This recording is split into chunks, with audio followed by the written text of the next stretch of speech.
Is f7.1 at 500mm really that bad?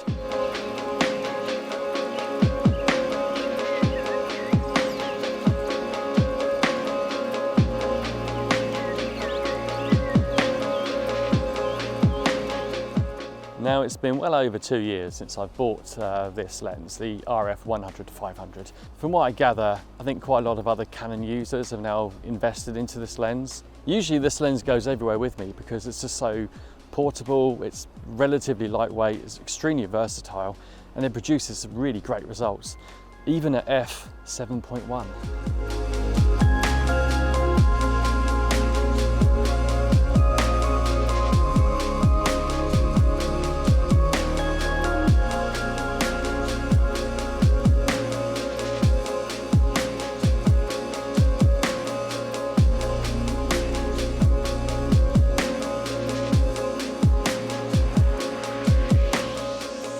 I'm here to defend the Canon RF 100-500 because it is fast becoming one of my favourite lenses to use, especially in a place like this where there's just such an abundance of wildlife and sporting activities going on, and there's birds flying around all over the place, there's lizards, there's all sorts of things, you know, crawling around and flying around here.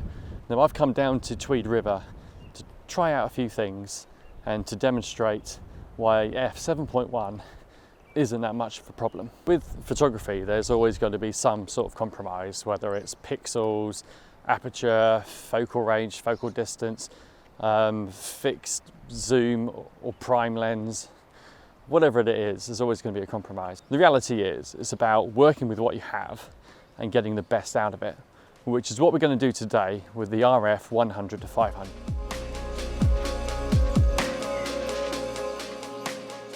This is the Eastern water dragon. Fantastic subjects because they stay so still. So I'm able to zoom in really nicely to its eye. As you can see, fantastic background blur. This is at f7.1, 1/1000th of a second. ISO set to auto. It's giving me roughly ISO 640, 500. It's set to auto, so it's going to bounce around a little bit, but this is fantastic. You see the foreground and the background nicely blurred out. That's using the full width of the sensor. So let's change the crop mode. As you can see, significantly closer to the subject now. But if I were to zoom back out to where I roughly was before, it's now giving me f5.6 and ISO of sort of 320 to 400.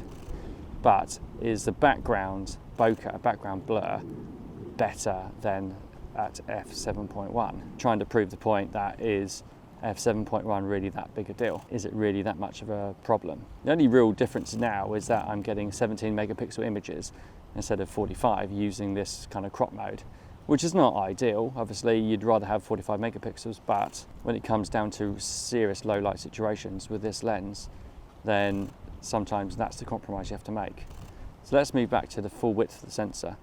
So I'm now getting 45 megapixels, and as you can see, I'm at 500mm and the aperture is at 7.1. This is broad daylight, ISO roughly 640, but that's at shutter speed of 1/1000. So I could actually go lower because the subject isn't really moving, so that's giving me a much better ISO performance now. At around $2,700 US, this lens is not cheap. And I can totally understand if you're used to the EF 100-400mm, which has an aperture of 4.5 to 5.6, that's 5.6 at 400mm, then you will probably look at this and you might be thinking it's not a particularly good upgrade. Bearing in mind that with the RF version at 400mm, you're already at f6.3. That's a third of a stop lower than the 5.6 at the 400mm end on the 100-400 EF version. Now I could totally understand that could be a bit of a deal breaker for a lot of people. It certainly becomes a major issue when we zoom to about 360mm, when f5.6 changes to f6.3. That's about a third of a stop difference from the 100-400 EF version of this lens.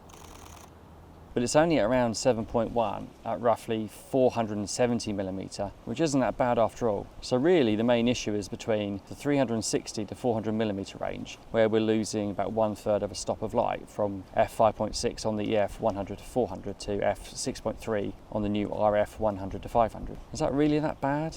Just to go through some of the settings I'm using. So I'm using subject to detect animals. I'm in servo AF mode and I'm on case 2. As you can see at the moment, I'm on f4.5. I'm at 100mm. It's given me ISO 800. If I were to zoom all the way out to 500mm and then let's focus on the subject. So obviously the aperture is now f7.1. It's given me ISO 4000. It's not too bad, I've got to be honest, at that shutter speed, 1/600th of a second. So let's see what happens if we move into the crop mode, 1.6 times crop. As you can see, significantly closer to the subject. Still at f7.1, but let's pan back now. Let's zoom out to where I was roughly with the full width of the sensor. As you can see now, it's now f5, ISO 1000, but am I getting a greater depth of field? Okay, so here we are on the bank of the Tweed River and we have a cormorant. So let's zoom out to 500mm. That's the full focal length of this lens, and let's use the autofocus to focus on the subject. As you can see, we're at f7.1, 1/800th of a second, and we're on auto ISO. It's giving me 250 ISO at the moment. Not bad, but let's see what happens when we move to the 1.6 times crop. As you can see, I'm significantly closer to the subject, but is that giving me a greater depth of field? I don't think it really is. But we can check these things in post. Anyway, let's zoom out now to roughly where I was with the full width of the sensor. I'm now at f5.6. Am I actually getting a better or a greater depth of field? I don't think I really am. Actually, the biggest issue I have with this lens is not with the f7.1, it's actually with the teleconverters. With a 1.4 times teleconverter, which is what I've got here, the focal range becomes 420 to 700 and the aperture drops to f8 to f11, I think.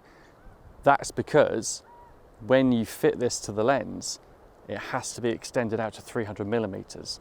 You can't go below that. So you have to go from 300 to 500, which equates to 420 to 700mm.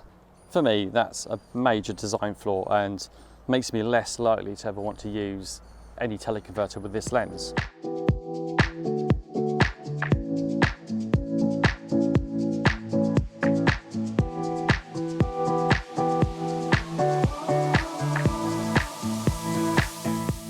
However, when using in combination with an R5, there is an option to use the 1.6 times crop mode that will still produce 17 megapixel images, cropping down from the original 45 megapixels. This extends the effective focal distance to 800mm at f7.1. For me, probably a better option than using a teleconverter. Love the crop mode because you can just get in so close to the subject. For me, the ideal pairing with the RF 100 to 500 is the Canon R5 due to the extra megapixels. When used in combination with an R5, there is an option to use the 1.6 times crop mode that will still produce 17 megapixel images, cropping down from the original 45 megapixels. This extends the effective focal distance to 800mm at f7.1. For me, probably a better option than using a teleconverter. However, if you prefer using teleconverters, then the R5 and its 45 megapixel sensor, this lens with a 1.4 times teleconverter plus the internal 1.6 times crop mode produces a 1120mm equivalent focal distance at around f10 and an incredible 1600mm equivalent focal distance with a 2 times teleconverter at around f14, producing 17 megapixel images. Let's now compare the R5 when using the internal 1.6 times crop mode plus the teleconverters to that of an APS-C camera such as the Canon R7. The focal range of the APS-C camera would be 160mm to 800mm. Basically, the R5 with the internal 1.6 times crop mode becomes an APS-C camera with much lower megapixels. That's still quite an amazing thing considering Canon makes a 1200mm f8 prime lens that costs around $20,000 US. Another amazing feature of this lens is the close focus distance of only 90 centimeters at 100mm and only 1.2 meters at 500. Now, if you were to compare that against any of its rivals, that is really, really impressive. That is far better than any other lens in this category. The RF 100 to 500 also benefits from Canon's new autofocus system that was initially released on the R5 and R6 cameras. The lens works extremely well throughout the focal range with the new subject detection and animal eye tracking features. The autofocus features are explained in much greater detail in some of my previous videos about how to set up the R5 and R6 cameras for sports and wildlife. Let's talk about the alternatives and competitors to this lens. If we just look at other options for Canon, then of course the Canon EF 100-400 f4.5 to 5.6 Mark II, which I've already spoken about, is an obvious choice. This lens is slightly heavier than the RF 100-500 and is a few $100s cheaper. However, there's plenty of these lenses available in used or refurbished condition, so you can get them much cheaper. The other Canon option would be the new RF 100-400, but at f5.6 to f8, that is already sounding far less appealing than the f4.5 to f7.1 on the RF 100-500. However, this lens retails for around $600 to $700 and it only weighs 635 grams. Let's quickly compare these to the RF 100-500, and you may agree there is a clear compromise between size, weight, portability, and aperture. I think Canon made some tough decisions when designing this lens. It is slightly lighter than the EF 100-400, but it has an extra 100mm focal distance. You'd also have to factor in the EF to RF converter. When mounted to the EF 100-400, will add an extra 130 grams. But the real issue for me has to be the retail price. At around $2,600, this lens is not cheap. However, it is an L series lens, so therefore it is amongst Canon's top range of lenses.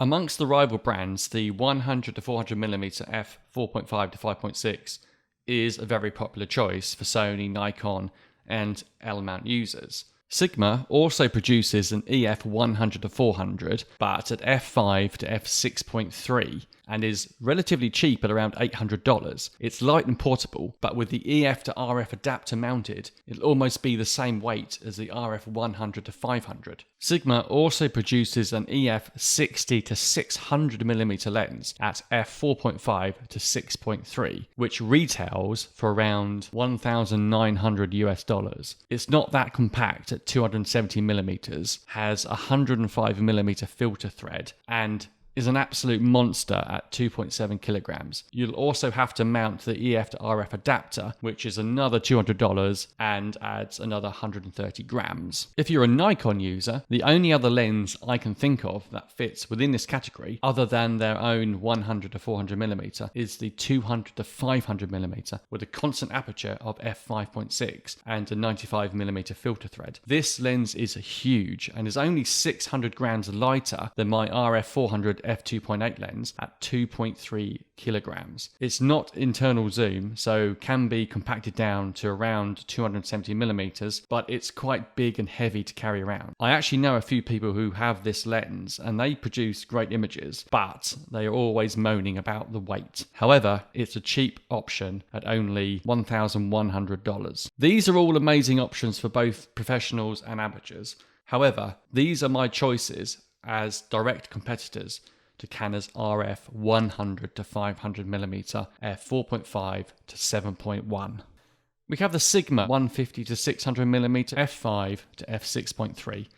Weighing in at 2.8 kilograms, this is significantly heavier than the RF 100-500, but is a much cheaper option at around $1,700 for the sport version. We also have the Tamron 150-600mm G2 version.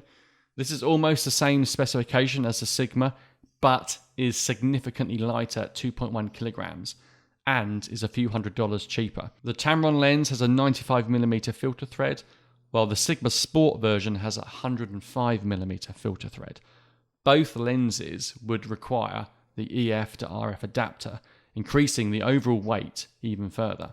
Nikon have recently released the 180-600mm f5.6 to 6.3 with a close focus distance of only 1.3 meters at 180mm and weighing only 2.1 kilograms.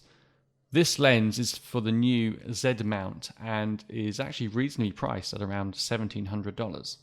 If you're a Sony user, you could use the 200 to 600 millimeter with an f5.6 to f6.3 aperture. This lens is quite big as it zooms internally, making it far less portable. It's also over 2 kilograms in weight and has a 95 millimeter filter thread, but it's relatively cheap for this focal range at around $1,900. It's a G series lens, but not a G master, which is worth pointing out. The RF 100 to 500 is an L series lens, making it part of Canon's top line of lenses. The minimum focal distance is 2.4 meters compared to the RF 100 to 500 at only 1.2 meters at the 500 millimeter end. Still a great option for Sony shooters. So weighing all that up, Canon have actually produced an amazing piece of kit here. Bearing in mind there's a lot of new and interesting options for telephoto lenses, and this RF 100 to 500 is certainly an interesting lens. I think it's time personally for something different. How long have we had